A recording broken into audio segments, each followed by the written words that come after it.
Alunos, vamos dar início a mais uma disciplina, tá?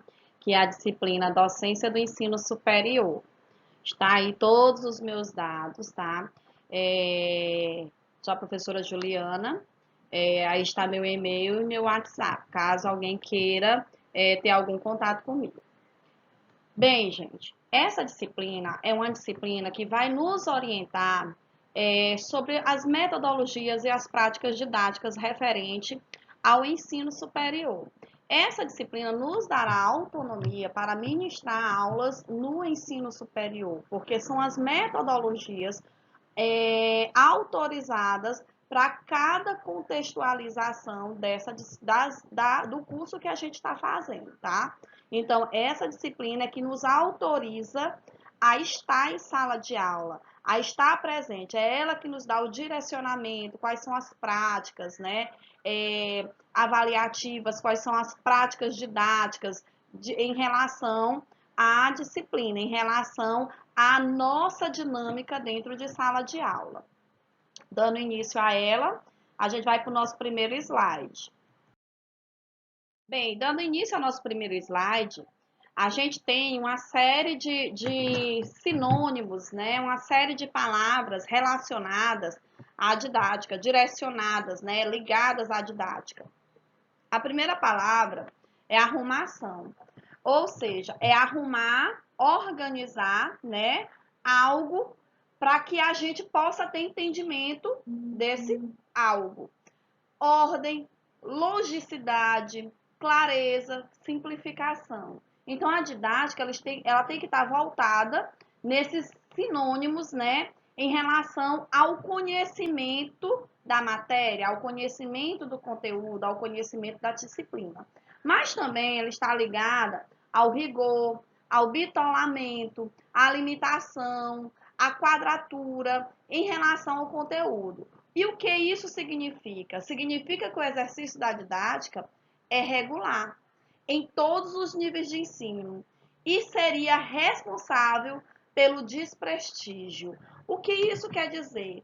Que muitos manuais de didática, ele está cheio de itens e subitens, tá? Voltados para regras, conselhos, o que o professor deve fazer, o que o professor não deve fazer. Então, essas palavras, elas estão direcionando, né, ao que a gente pode encontrar dentro desse ensino superior, dessa forma de ensinar. Então, ela é o exercício regular, essas palavras são os exercícios regulares da didática. Conceituando o termo didática, a didática, ela tem os manuais da didática, né? Ele está cheio de itens e subitens e regras e conselhos, como eu falei, onde o professor deve ou o professor não deve. Fica muito próximo dos receituários ou listagens de permissões e proibições. Então, quando a gente vai para uma sala de aula, nós vamos limitados em alguns pontos. Que pontos? O que eu devo, como é que eu devo chegar até meu aluno? Qual a forma que eu posso estar esclarecendo esse conteúdo em sala de aula? Quais são os aspectos em que eu posso atingir? Quais são as habilidades que eu devo utilizar? Porque nós temos determinados alunos com concepções, com conceitos diferentes, com pensamentos diferentes. Então, a gente tem que chegar em um senso comum. Então, o professor deve ou o professor não deve. Então, a gente tem que saber como a gente chega nesses alunos, como a gente está passivo a estar presente em sala de aula sem que a gente atinja determinados conceitos que o aluno traz para a sala de aula. Então, a gente tem que ter entendimento, tem que ser imparcial em relação a determinados conceitos. Com tanta didática em voga, enriquecida pela psicologia, pela análise do sistema e por toda a tecnologia de ensino, como explicar que o ensino continue priorando sempre? É possível a gente explicar que esse ensino está priorando, está tendo prioridade, está crescendo sempre? É possível sim, desde que o professor vá para a sala com conhecimento da disciplina dele. E lembrando que o professor, ele às vezes Ele tem o conhecimento, mas não tem todo o conhecimento. O professor muitas vezes vai para a sala de aula, ele tem que se preparar para aquela disciplina, mas há determinados assuntos que um aluno conhece mais que aquele professor, assuntos específicos da vida do aluno, da vivência do aluno. Então, o professor, ele tem que estar melhorando, dando prioridade sempre aos conceitos que ele vai levar para a sala de aula e a veracidade desses conceitos.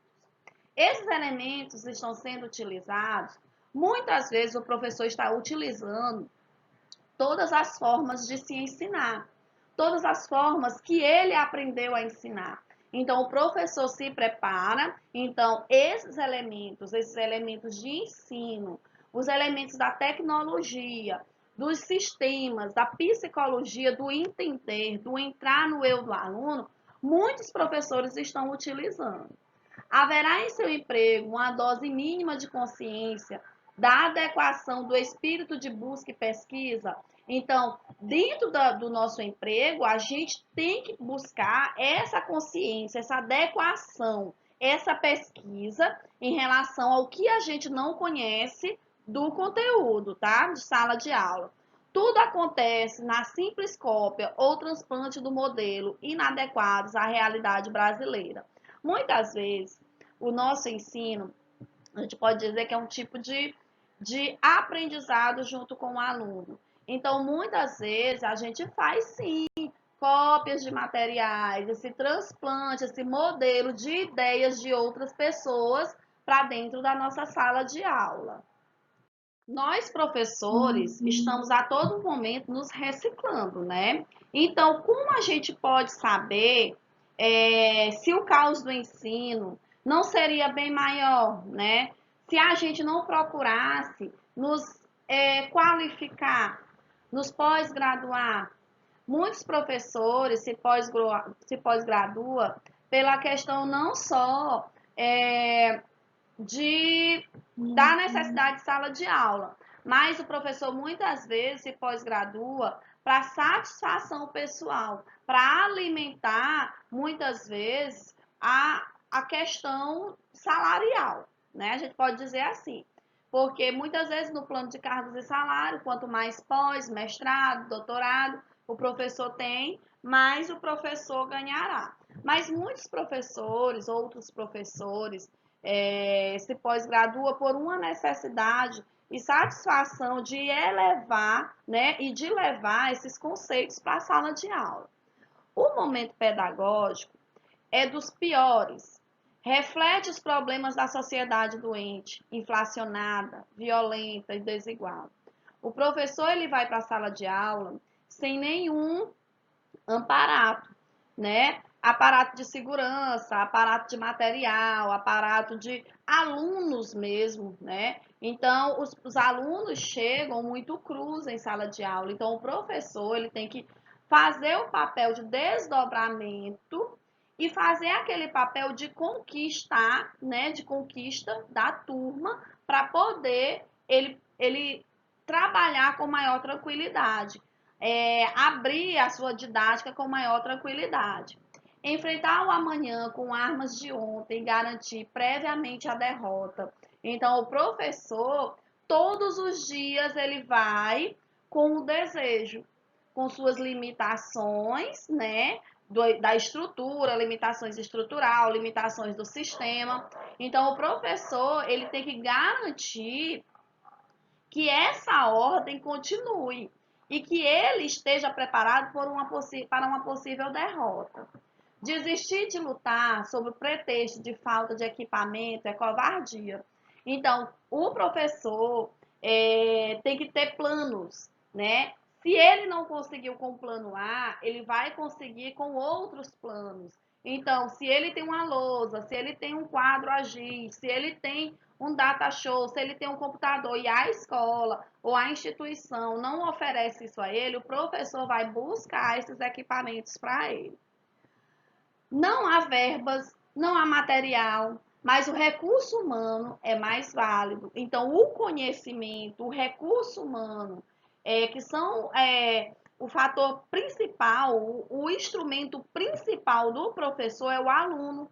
O aluno querer aprender é uma fonte inesgotável de desejo do professor ensinar. Então, quando ele tem o recurso humano a quem recorrer para fazer esse ensino, ele pode levar o material para a sala de aula, ele pode não levar material para a sala de aula e só com o conhecimento dele, com o conhecimento dos alunos, e fazer com que isso seja uma aula bem melhor do que uma aula a nível tecnológico, a nível de informação passada no quadro, né, de leituras. Então, o professor é o instrumento principal pautado aos seus alunos, que são seus recursos materiais, seu recurso humano principal. Aí a gente tem essa reflexão, né, no conceito de didática, a gente tem a experiência do professor, né, que são experiências concretas. A gente tem a reflexão, observação e reflexão do professor, do aluno, tá? De uma equipe. O pensamento, formação e generalizações. A atividade, formulação de hipótese.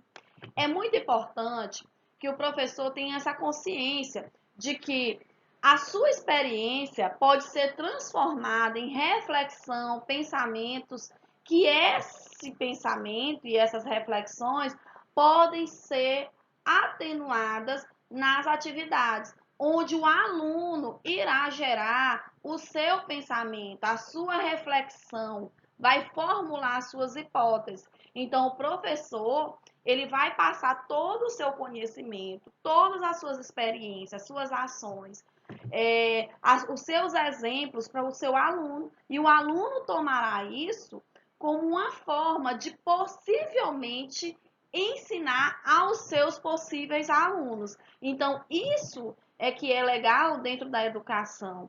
É que o meu aluno se baseia no meu conhecimento. Eu, professor, meu aluno se baseia no conhecimento que eu tenho e passará isso adiante. Me terá como exemplo e esse exemplo será passado mais adiante.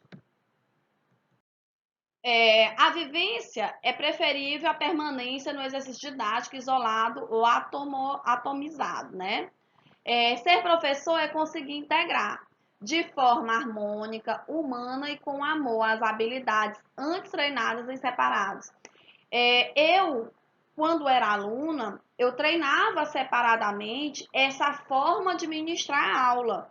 Então, eu tinha aquele senso, né, de integração, de desenvolver as minhas habilidades, mas eu desenvolvi essas habilidades separadamente dos meus colegas de sala de aula. Então, o meu aprendizado é um aprendizado meu. A forma de eu aprender é uma forma isolada minha. A conceituação do que é a minha visão do professor, a minha visão da didática, da exemplificação que aquele professor tem, é minha. Então, eu venho treinando separadamente esses conceitos para que eu possa futuramente aplicar em sala de aula em conjunto, espalhando assim esses conceitos para os meus alunos. Trata-se de acertar uma possibilidade a mais, a de ousadia, a do incomum, a do ilógico, a ênfase a tudo que foge aos padrões cotidianos e rotineiros. Então, o professor, ele tem que sair desse padrão, né, que é o ensino tradicional. O professor, ele tem que levar uma diversidade de conceitos, uma diversidade de ideias, tá? Ele tem que sair da lógica, ele tem que ir mesmo trabalhar essas questões em que o aluno quer trabalhar em sala de aula. Se é grupo de discussão, vamos trabalhar apostila em grupo de discussão. Se é vídeos, vamos trabalhar vídeos em salas de aula. Tudo aquilo que faça o atrativo e que faça com que o aluno permaneça em sala de aula, mas permaneça de uma forma que ele vivencie, que ele esteja presente mesmo naquela aula, participando daquela aula. a metodologia do professor conta muito. A forma com que o professor ensina faz com que o aluno goste ou desgoste da aula. Então, há uma diversidade de formas de se ministrar a aula. Então, e a cada aula que o professor vai ministrando, ele vai melhorando seus conceitos, vai melhorando o seu ensino, as suas habilidades e vai saindo da rotina cotidiana, né? Dos padrões cotidianos. Conceituando o termo didática, a gente tem aí as competências gerais, né, da nova BNCC, o conhecimento, o pensamento científico crítico e criativo, o repertório cultural, a comunicação, a cultura digital que está muito presente. A gente tem a responsabilidade da cidadania, a empatia, a cooperação, a argumentação e o trabalho, né? Os trabalhos de projetos relacionados às questões educacionais. Aí depois vocês dão uma olhadinha, tá? Tem nos outros slides também. Aí a gente tem a conceituação ainda didática, né, do termo didática, 16 dicas para um professor criativo, a gente tem aí várias dicas para um professor criativo, a gente tem a desenvoltura da atividade fora da sala de aula, o envolvimento com os alunos, tem várias dicas, os quiz, os jogos educativos, os desafios dos alunos, então a gente tem várias dicas que leva a esses conceitos, a esses pensamentos que o professor pode trabalhar em sala de aula, para ele ter uma desenvoltura melhor em sala de aula. O conceito de qualidade transcende, né, aí conceituando o termo didática em relação à qualidade em educação, esse conceito ele transcende o enfoque tecnicista, né, das organizações produtivas e contempla todo o contexto do que podemos denominar de qualidade de vida do cidadão. O que é qualidade em educação? O que a gente pode falar de qualidade de educação? A qualidade da educação ela é um componente naturalmente integrado ao planejamento. O planejamento ele vai se preocupar com o futuro e com os ambientes externos e internos da organização, definindo seus objetivos e referenciais para o seu desenvolvimento. A gente ter qualidade educacional é a gente ter uma escola melhor, é a gente ter um pensamento sobre a educação de uma forma igualitária, de uma forma que eu sei que eu estou naquela faculdade, ou estou naquela universidade, ou estou naquela escola, mas eu sei que eu sou responsável também pela qualidade daquela escola, que eu sou responsável também pelo processo de aprendizagem, pelo processo de ensino daquela escola. Então, eu sou uma peça da escola. Se ela tem educação, se a qualidade educacional, eu faço parte desse contexto relacionado à qualidade educacional. Eu sou uma peça do processo de qualidade daquela escola. Se eu me desenvolvo e se eu me sinto bem dentro da instituição, está sendo aplicado o termo qualidade de uma forma coerente. Ainda falando sobre qualidade em educação, essa qualidade da educação deve definir objetivos, ou seja, planejar, buscar a melhor forma de atingir a qualidade, que é essencial para entender o planejamento e a qualidade dentro da escola. A gente planejar, buscar objetivos, né? Definir esses objetivos e atingir esses objetivos, a gente vai definir os objetivos, que são o nosso planejamento, e a gente vai atingir a qualidade, que é o que a gente deseja, que é o essencial, o planejamento e a qualidade, como um processo integrado, essencial para o desenvolvimento da educação. Planejar e obter, tá? Essa qualidade. Essa qualidade em educação pauta-se na busca da formação integral do indivíduo, desse conhecimento do indivíduo, do entender do indivíduo, onde a racionalidade deve ser vista como uma das dimensões humanas e não como a única dimensão. É uma das dimensões humanas, é a racionalidade. Não é a única dimensão humana. A didática e o trabalho docente, onde há a medição didática do professor nas aulas. Os alunos costumam comentar entre si, que é uma verdade. Eu gosto desse professor, porque ele tem didática. Com essa professora, a gente tem mais facilidade de aprender. O que diferencia um professor do outro? A forma como ele chega ao desejo do aluno. Então, muitas vezes, nós nos esforçamos ao máximo. Levamos diversas atividades, levamos diversos materiais para chamar a atenção do aluno e muitas vezes a gente não consegue chamar a atenção do aluno. Então, muitos professores têm uma didática diferente. Não há didática melhor do que a outra. Há didáticas diferentes e há desejos diferentes. Então, muitas vezes, gostar ou achar que o professor ensina de uma forma mais fácil, muitas vezes é questão nossa, é questão de entendimento nosso.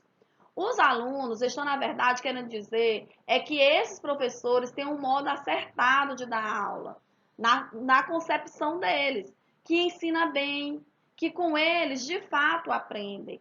Mas é a questão de cada professor ter uma metodologia diferente, uma forma de ensinar diferente.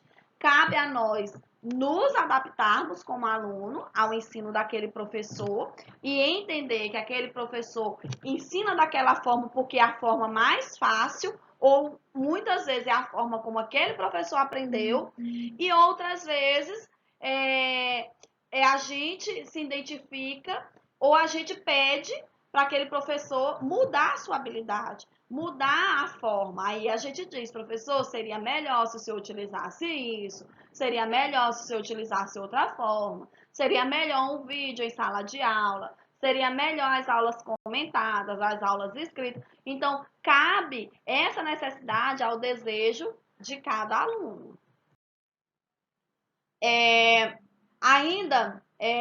Então, o que é ter didática? A didática pode ajudar os alunos a melhorar o seu aproveitamento escolar. O que um professor precisa conhecer de didática para que possa levar bem o seu trabalho em sala de aula? Considerando as mudanças que estão ocorrendo nas formas de aprender e ensinar, principalmente pela fonte de influência de meios de informação e comunicação. Muitos professores, eles precisam conhecer o desejo daqueles alunos, né? Então, para ele trabalhar em sala de aula, ele tem que fazer um nivelamento, ver qual é o nível daquela turma. Quando a gente chega numa turma, a turma nova, a gente ainda não tem conhecimento dos nossos alunos, porque os alunos se tornam realmente amigos da gente, tem uns para mais, tem outros para menos, mas os alunos têm aquele respeito com a gente. Então, muitas vezes, quando a gente não conhece a turma, a gente chega a um nivelamento. Então, a gente faz primeiramente aquele nivelamento, saber quem são os alunos que são mais concentrados, que têm maior conhecimento em determinados assuntos, e a gente passa a trabalhar isso em sala de aula. Para considerar as mudanças, né, o professor ele tem que estar diretamente ligado e antenado, né, nessas questões da evolução. Se ele não tem esse conhecimento, esse processo evolutivo, esse mecanismo de querer aprender, né, mexer com as novas tecnologias, com as novas informações, o professor ele está fora, praticamente fora de mercado, porque tem que ter uma atualização. Como a gente fala, a gente teve que meter a cara mesmo, a tapa, dar a cara a tapa, para poder nos atualizar em relação aos nossos novos conceitos em relação à educação. A didática do trabalho, medição, né, da didática do professor em sala de aula, o estilo do professor. Os professores mais tradicionais, eles transmitem apenas a matéria que está no livro didático. Estilo professor transmissor de conteúdo, a aprendizagem é mecânica, não ajuda o aluno a formar esquemas mentais próprios, o aluno não desenvolve o raciocínio próprio, né? Isso era o professor tradicional. Os professores que se julgam mais atualizados nas metodologias de ensino. Qual é o estilo desse professor? Ele é facilitador, ele se preocupa com as características individuais e sociais, organizam trabalhos em grupos, utilizam recursos audiovisuais, não sabem utilizar as atividades próprias do aluno para ele próprio, formando conceitos. A atividade mental é contínua e pouco reflexiva. Isso é uma conceituação em diferenciando o professor tradicional do professor atualizado nas metodologias de ensino, tá? Que estilo de professor? Professor técnico, ele é preocupado com o lado operacional, com o lado prático de sua matéria. O seu objetivo é saber fazer, não fazer, pensar, fazer. Então, ele quer saber se você sabe fazer, né? Independente se você aprendeu o conteúdo ou não. Então, ele quer que você pratique, tá? A partir dos conceitos, você tenha a prática. O professor laboratório acha que a única forma eficaz de aprender é a pesquisa ou a demonstração experimental. O professor comunicador é o professor de cursinho, que trabalha o conteúdo fazendo graça, não dá conta de colocar o próprio conteúdo no campo de interesse e motivos do aluno em interesse. Então, é aquele professor que vai levando o curso, a disciplina, aprendeu, e vou levando todo o tempo com que faça com que eu prenda o aluno dentro das minhas brincadeiras, né? Dentro das minhas brincadeiras e das explicações em relação ao conteúdo. Muitos professores não sabem como ajudar o aluno através das formas de mobilização de sua atividade mental. Elaborar de forma consciente e independente o conhecimento para que possa ser utilizado nas várias situações da vida prática. Muitos professores não conhecem os alunos, como ele está falando aí, porque muitos alunos chegam, é muito dinâmico, tá? As salas de aula são muito dinâmicas, então, às vezes o professor não tem tempo de entrar nessas atividades, nessas conceituações mentais do aluno. Então, ele muitas vezes ele não tem como ajudar o aluno naquela prática, né, da vida prática dele. Mas o ensino é passado, o conteúdo é passado. Muitas vezes o professor ele tem a consciência de que o aluno não está preso na disciplina, de que o aluno não está tendo o real entendimento. E muitos professores, eles não perguntam, eles não vão atrás, eles ministram a disciplina, passam a atividade, têm a resposta a partir da atividade, do que o aluno obteve de conhecimento daquela atividade, aí é que o professor vai dar a nota. E muitas vezes o professor não conhece o aluno. A partir daquela atividade, ele não tem entendimento de quem seja aquele aluno. Conhece porque esteve uma vez só, muitas vezes uma vez só, com aquele aluno em sala de aula. E conhece porque está corrigindo a atividade dele, que muitas vezes ele corrige e não sabe qual é o aluno, né? Lembra de quem é o aluno, qual é o aluno. O ensino satisfatório é aquele que o professor põe em prática e dirige as condições e o modo que assegura um processo de conhecimento pelo aluno. Então, o ensino adequado é aquele ensino que me satisfaz.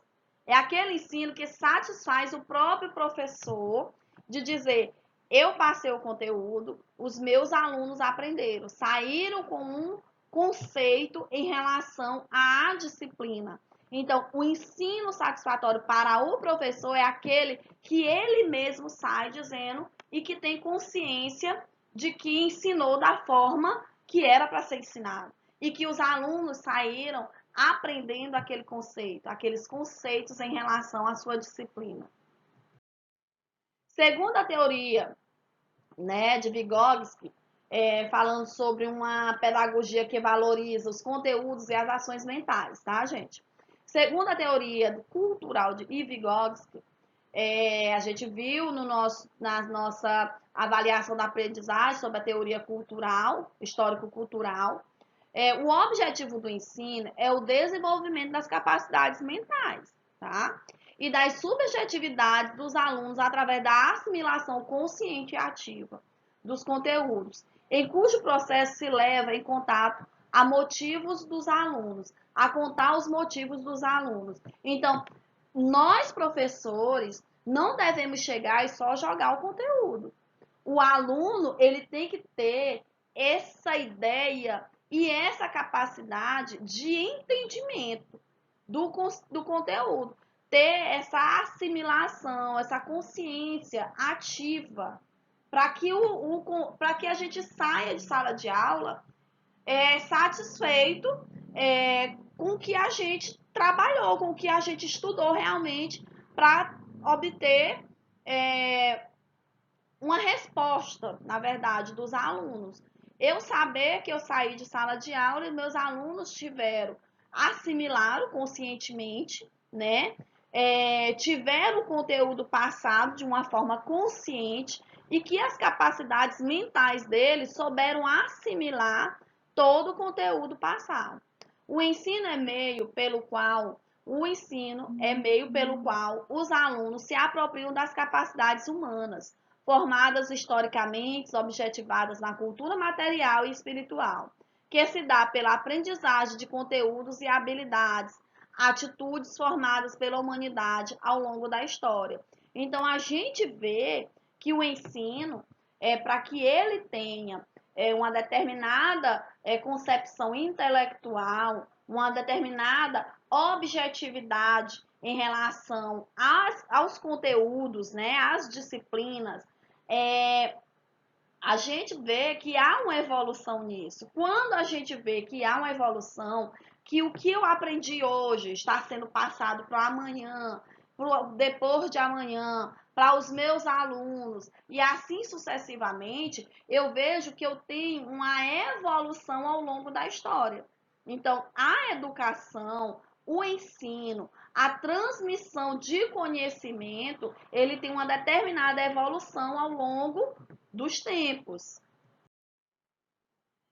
E ainda falando sobre esses conteúdos e as ações mentais, nessa valorização, o desenvolvimento mental do aluno depende da transmissão e apropriação de conhecimentos, habilidades, valores que vão sendo constituídos na história da humanidade. O papel do ensino é propiciar ao aluno os meios de domínio dos conceitos, tá? A ação de ensinar consiste em intervir no processo mental de formação de conceitos por parte dos alunos com base na matéria ensinada.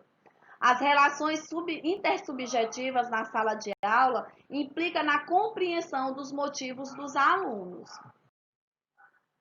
A aprendizagem ela vai se consolidar melhor se forem criadas situações de interlocução, cooperação, diálogo entre o professor e o aluno, e entre os alunos, em que os alunos tenham chance de formular e operar com conceitos. A atividade, a aprendizagem, ela é bem melhor vista, bem mais vista, né? Pode-se dizer, quando a gente deixa com que o aluno tenha essa ligação juntamente com o professor e entre eles mesmos.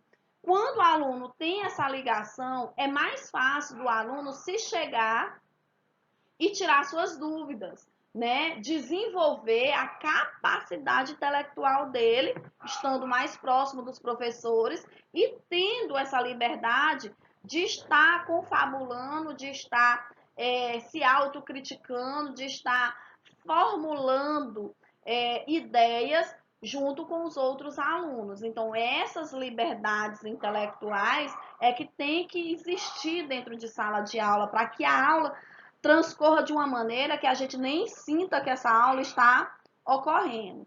É preciso que o professor conheça quais são os métodos de investigação utilizados pelos cientistas em relação à matéria que ensina. É preciso que o aluno domine aquelas ações mentais dele próprio, associada aos conteúdos, as quais são encontrados nos procedimentos lógicos e investigativos próprios da ciência que dá origem a esse conteúdo. Então, é importante que a gente faça com que o aluno tenha essa consciência de que o aprender não é difícil.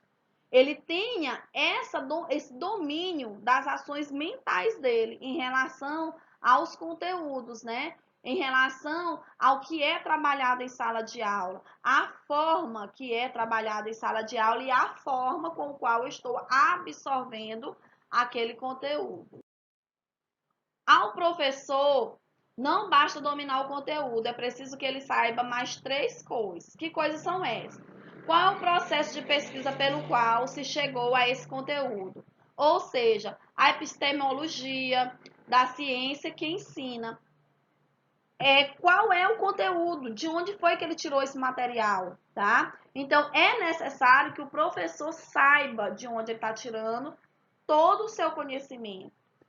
Próximo passo: por quais métodos e procedimentos ensinará seus alunos a se apropriar dos conteúdos da ciência ensinada e das ações mentais ligadas a esses conteúdos? Quais métodos os professores irão utilizar em sala de aula para que chegue aos alunos dele de uma forma que o aprendizado seja mais fácil? Quais são as características individuais, socioculturais dos alunos e os motivos que os impulsionam de modo a saber ligar os conteúdos com esses motivos? É a gente vivenciar aquele momento, aquele local, aquelas ações sociais, entender como é a vivência de cada aluno e fazer com que ele envolva a sua vivência dentro de sala de aula, dentro do processo de ensino e aprendizado.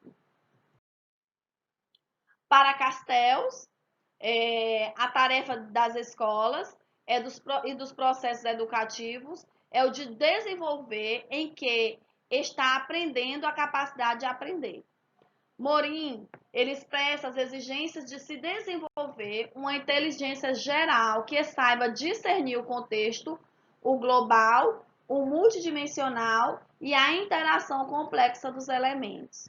Os estudos detectam o papel ativo do sujeito na aprendizagem e a necessidade do sujeito desenvolver as habilidades de pensamento, competências cognitivas como meio para compreender e atuar no mundo das profissões, da política e da cultura. Então, eu estudando, eu faço um destaque, né, do papel ativo do sujeito da aprendizagem. Quem é o sujeito ativo do processo de aprendizagem é o meu aluno. E eu vou desenvolver essas necessidades, habilidades e pensamentos. A gente tem que trabalhar essas competências cognitivas, que é o entendimento do aluno, de que forma o meu aluno está aprendendo. Então, para que ele possa compreender, né? E quando ele estiver preparado, como a gente está preparando ele para o mundo profissional, eles tenham consciência e tenha esse pensamento e que possa debater sobre profissões, sobre sua cultura, sobre política, sobre educação, sobre vários conceitos que envolva o seu meio e que seja cenário, né, que seja pautado ao cenário em que ele está vivendo.